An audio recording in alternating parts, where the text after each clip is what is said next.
Welcome to Let Me Fix This. Enjoy the video.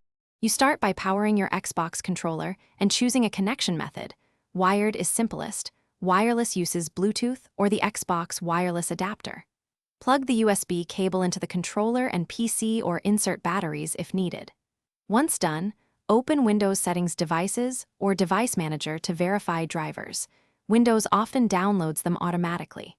Make sure Bluetooth is on if using Bluetooth, or plug the wireless adapter into a USB port. You begin with these actions to ensure the PC recognizes the device before pairing. You now pair and configure the controller.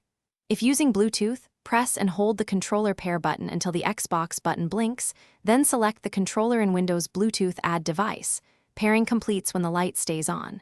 For the Xbox wireless adapter, press its pairing button and then the controller pair button. They sync quickly. With a wired connection, plug the cable and Windows will enumerate the controller.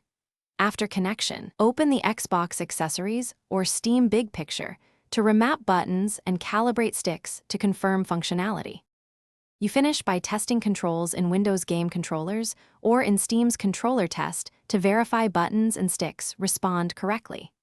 If inputs feel off, open the Xbox Accessories app to update controller firmware and reconfigure profiles. Firmware fixes many issues. Should the PC fail to detect the controller, make sure to try a different USB port or cable, restart Bluetooth or repair the wireless adapter, and confirm drivers are healthy in Device Manager. One key troubleshooting tip: swap the cable or port first. Thanks for watching. If you found this helpful, don't forget to like and subscribe.